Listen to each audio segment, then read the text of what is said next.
Informed TV here. We're in Broadway in downtown Alexandria. We've got a group of protesters kind of moving down in front of on 3rd Avenue here, down in front of the Goodwill store. But my old camera is so shot in battery system, I got to have a plug-in, and this is the only place I can find for a plug-in.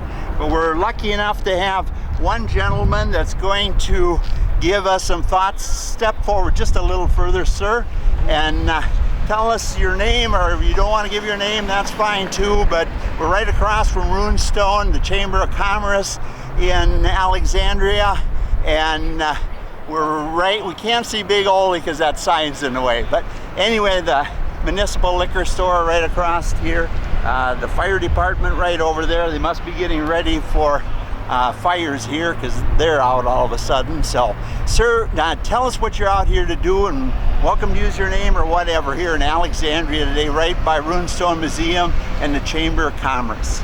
Well, my name is just John Come Cole. forward just a little bit so we hear you and speak loud. Sure, my name is John Cole, and this event today is a culmination of about a year's preparation and planning to do an event like this. A little over a year ago, a group of white people here in Alexandria got together and said, we need to do something about the racism that exists in our world and in our culture and in our city. Amen. And so what we did was we consulted with a number of people of color, black and brown people, about how to proceed. And that ended up with our sign that says, we stand with black and brown people. And we planned an action at the county fair last year where we were going to hold our sign at the county fair. I began to advertise it and got a great deal of pushback from all kinds of people saying that they were afraid it would make things worse rather than better. Typical in Alexandria. It's known for that, as well as Douglas County. Right. Our elected officials, all of them. So what I did personally in the last year is every black person that I saw in Alexandria, I approached them and said, I'm an anti-racist activist here in Alexandria, and I'd like to ask you a question. If you'd rather I not ask the question, just say so and I'll be on my way. So every one of them said, no, please ask the question. So I told them about our banner that says we stand with black and brown people, and we're talking about every week getting out in Alexandria one night a week and hold our sign to make people aware that there are white people here who are anti-racist and want to be allies in solidarity with the African American people and other brown people. The opinion was split. About half the African American people said, don't do it. It'll make things worse. You're just going to bring out every racist in the area. It'll make things worse. Isn't that sad? The other half said, do it. We need to do something about this. And they said, look, it can't get any worse. So you're not going to make it worse.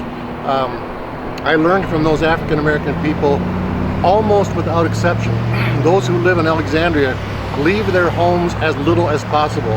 They do not go into the community because it's too hostile. And they gave me dozens of examples of what they experienced. So they just stay home. So we decided, listening to the African American people who said don't use the banner, our group decided, okay, let's not do it. Let's take their word. They know better than we know. And so we sat on it and continued to consult other African American people. And the split remained. Some half of them said do it, half of them said didn't do it. And the tipping point was one African American woman, and I believe her daughter, I suspect was her daughter. I would say she was about 55 years old. And she said, follow your conscience, follow your heart. So that's what we're doing here today. This is not a demonstration against anything. This is demonstration for white solidarity with black and brown people. Well, that sounds great. How many members in town here in Alexandria and Douglas County do you have? Well, I don't know that we would call them members. We don't have a name. We just get together. Before the pandemic, we were getting together about once a month, having a meal together and talking about what we could do as white people. Originally, we had some African American people come, and they said, you guys need to do this on your own. You guys don't rely on us to tell you what to do. Figure it out. What kind of reaction are you getting in Alexandria from our churches? Silence. That doesn't surprise me. I'm an ELCA member and of Calvary Lutheran here, and would like to have had services out at the Bible camp today, but they cancel that, and they don't like a guy like me just showing what's going on in their world. Right, exactly. People are happy to stay ignorant. We did have, however, for most of the day today, we did have one Catholic priest here. Oh, wonderful. Yeah. Father Steve come over? Yeah. Okay, great. Yeah. And can you get your sign over here so the sun comes on, Yeah. or do you have something else you want to say? No, that's good. I'll get the sign. People were in downtown Alexandria where 50% of the people have everything, and another 50% of the people work on substandard wages that I've tried to address as working at Menards here. I've tried to address it by going to the Chamber of Commerce, the City Hall, and a group of churchmen here at Calvary Lutheran Church and ELCA Lutheran Church that just smiled at me, and I left. And I am a civil person, a very civil person, and I've been on 6 continents. I've seen the disparity and the shortcomings of all races and creeds.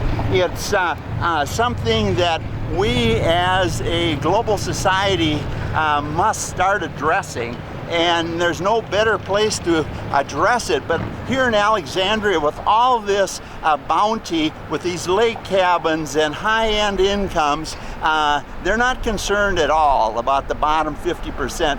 They believe their ideology for business is they have to have a cheap labor supply on the bottom, and they got to pay the fat cats high wages. And that's a proven thing here, both in City Hall as well as our county commissioners. Really sad, as well as our Republican leadership in the legislature here. They think that the top guy has to prosper. The more money the top guy makes, the better we are, and the less the bottom guy makes, the better we are, and they are even. That's how sad it is. But I'm going to try to express my First Amendment rights today as a guy. My camera's shot.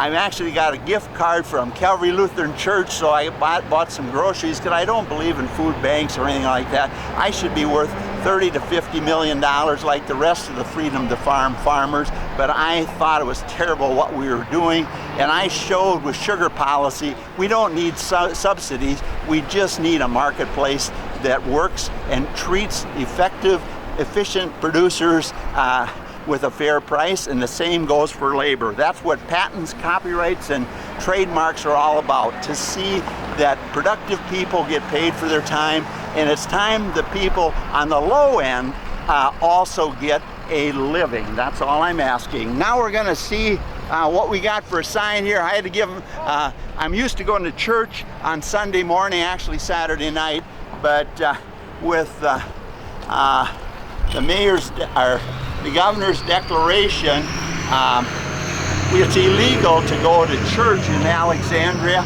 And my ELC Lutheran Church, even though I supported it for a holdout for 2-3 weeks to see if staying at home would really work, we found out now, and I had Dr. Keith Wilson on a program you can see on Informed TV channel talk about viruses. He's talking about pig viruses, but he actually was involved in a large group in Worthington. So I encourage you to look at what Dr. Keith Wilson, a good Christian man as well. So one of you others come over here and talk to my camera. I love what you're brave enough to stand up against here in the city of Alexandria and the county of Douglas, because this just does not fit the image of everything is great here in Alexandria. Everything is great in Douglas County. So I don't know if I can get the community channel to air it, and I don't even know where I've paid on MCN6, a cable channel that goes into potentially available in 500,000 households. Those people have censored a program that I did where I actually live on East Lake Street. So my neighborhood burned there, and they thought I was too enthusiastic or too negative when I did a half-hour program. So come over here, ma'am, now give us your view on what's going on. And I want some other people to come down this way and talk to the camera, because the only way you're going to get something meaningful done, it's got to go to the masses. And I can actually do this if somebody in your group will throw me a few bucks. I'm not a beggar, but the reality is you can't do things free. Here simply because I want to make a statement that we are one and that I stand with people of color in this community.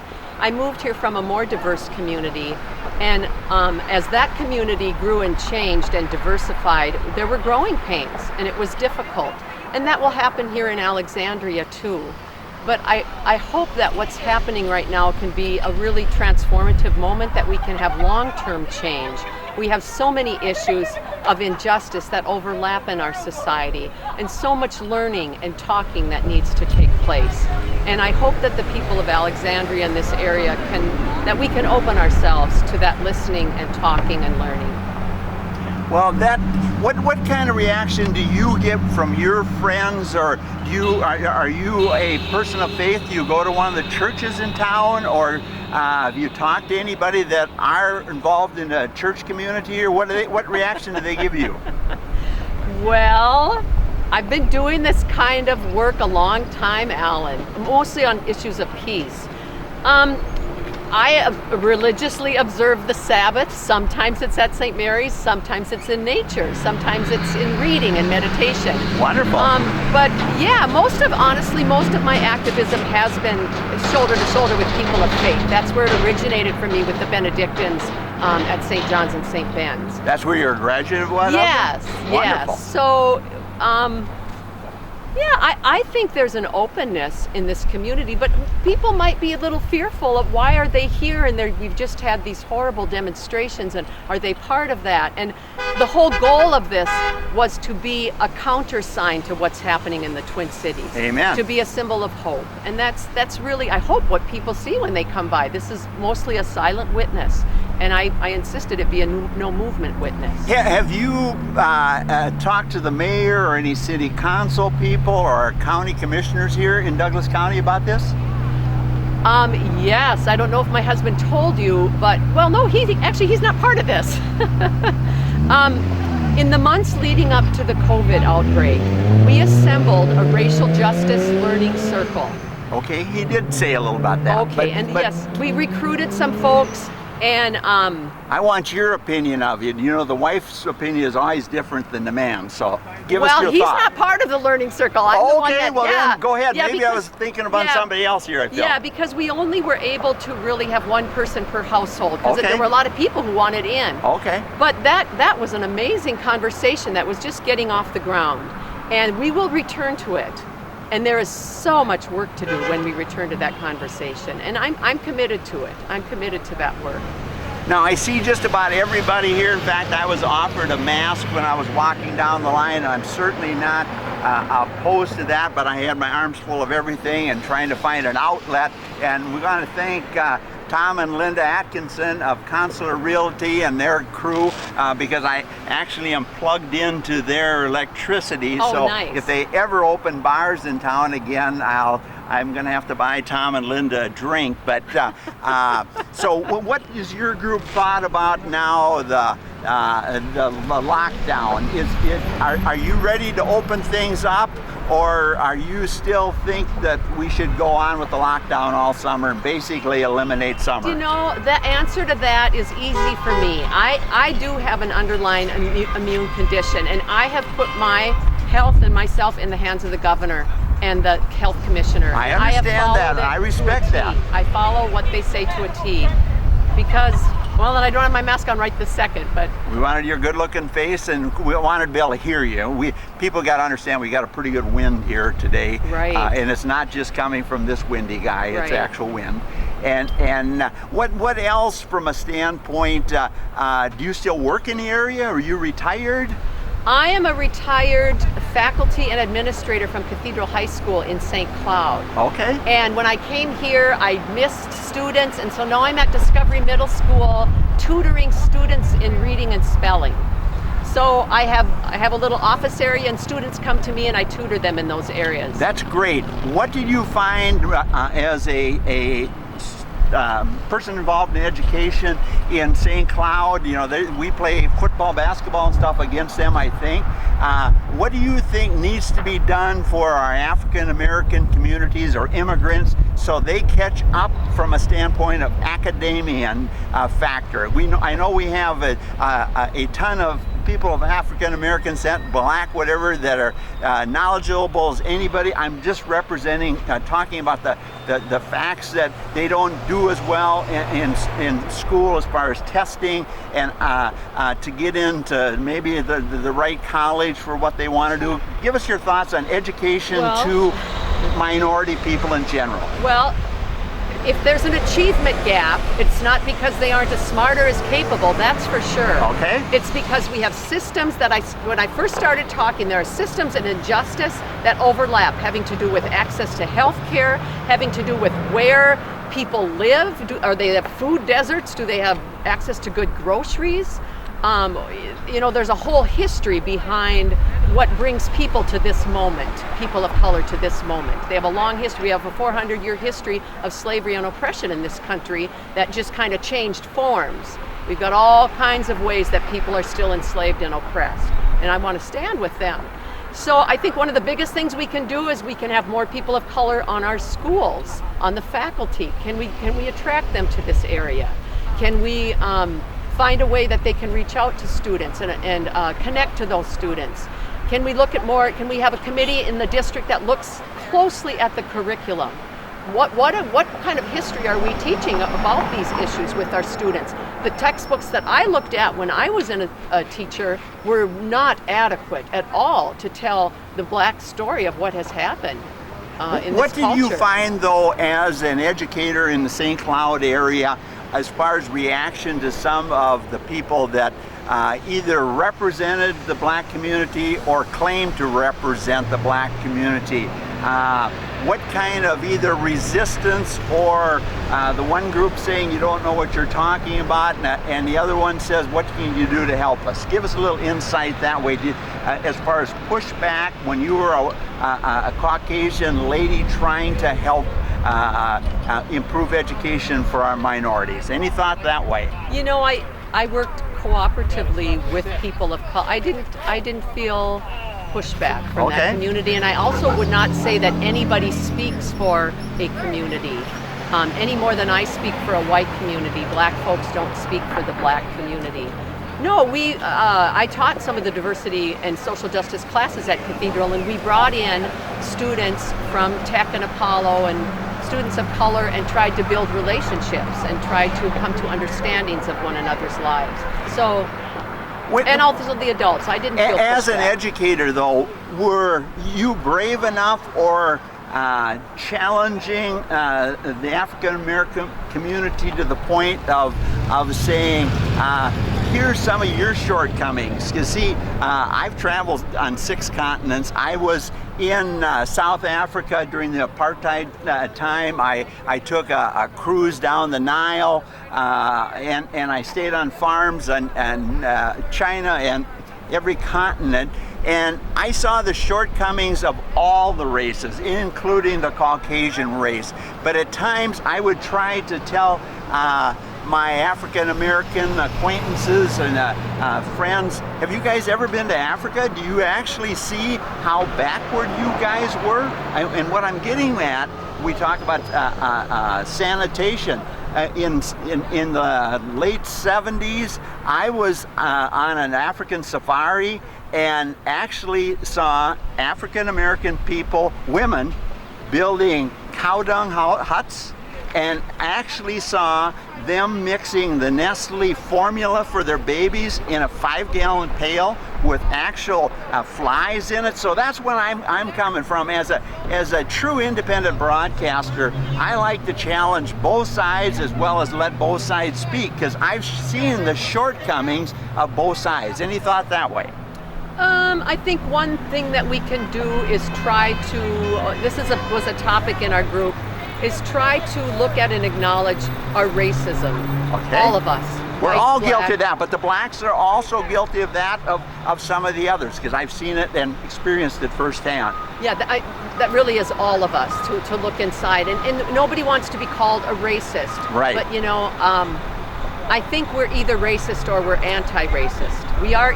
That's our legacy. I'm racist, and I don't have the eyes, and I don't see it.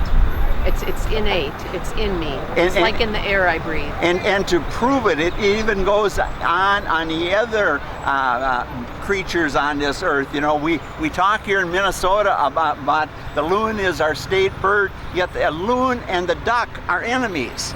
And did you see that on one of the things recently? That the loon and the mallard duck are all ducks. They fight over territory, and they are not friends. So it's a challenge that we have to put up with and understand. Not just on the human side, we have to understand it's been all over nature. Right. Well, Inform TV, we're right across from Goodwill, and we've got some ladies with some nice signs that you can see. I'm just going to pan down here because I've only got about 5 minutes of battery in my old camera. Everything I own is shot, but I still want the citizens, whether it's this in Minneapolis or where here in Alexandria, to get a chance to see that there are some people that are trying to look out for the issues of the day here on Broadway in prosperous Alexandria, Minnesota. Ladies, what are you doing out here? Okay, well, I'm not a protester every weekend. I'm not out here every Sunday, but I felt a little uncomfortable coming out. But sometimes when you believe in something and see what's happening in our country, you've got to stand up for what you believe is right. And I think that speaking against racism is the right thing to do. Amen. And I want to stand with the people that feel that way. What's your reaction when you talk to our elected officials in Douglas County and the city of Alexandria about this issue? It depends which ones I speak to, and I don't actually talk to many of our elected officials. Why is that? Well, I'm on probably a very different path from especially a couple of them. What is your path? My path would be sort of the blue way.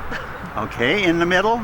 I'm reasonably in the middle, but I would lean Democratic, and I don't care who knows that. Yeah. And this is a hardcore Republican town, right? Yeah, it is, and that's fine. I don't disagree. I mean, people have a right to be what they feel is right, but they don't have a right to put everybody else down. I agree. And so what kind of reaction do you think you're going to hear in town tomorrow when you're brave enough to go to Eldon's for groceries or Target and or call some of your friends and tell them you were out here? I think most people that I know and whose opinion I would care about would see this as a good thing. We're not hurting anyone. We're not doing anything wrong. We're not being, I jokingly told my husband that I wanted him to take the license plates off my vehicle, but he didn't do that. So I didn't come here to loot or do any damage. I just came here to say what I believe. We've got standard about 15,000 population here. Now with the summer and cabins, we're easily probably over 30,000. Why are there so few people here when you guys came out? I don't really know how publicized it was. I just happened to see my friend yesterday and she knew about it, or I wouldn't have known. See, broadcast TV is the only way you're going to get this issue addressed. And Inform TV, that's what I'm about. I was on the tower here, the Selective Tower, for 4 years with content like this and a full range of things. And if you want issues addressed in Alexandria, you got to get Inform TV back on the air off the Selective Tower and see that the powers at City Council and the Douglas County officials will get me into a cable channel here as well, which they can easily do under their agreement with Charter Spectrum. So any other thoughts, ladies? And then I'll let you do your thing, and I really appreciate you being brave enough to come out in Alexandria to talk, and closing thoughts. I'm going to go incognito again. Okay, that right. sounds good. Thank you. Keep up the good work, ladies. Ma'am, what do you think's going on here, and what do you want the people of Alexandria and the Twin Cities to know? I just want people to know that we're here for justice and we're here for peace. Give us your thoughts today. So we're here visiting some relatives from Virginia. This is my daughter Sophie, and we're in full support of what's going on here. We're out from back east where the protests are also up and going, and I think what they're doing here is great. I love that a small town can still show that it has support for a big city and for big causes.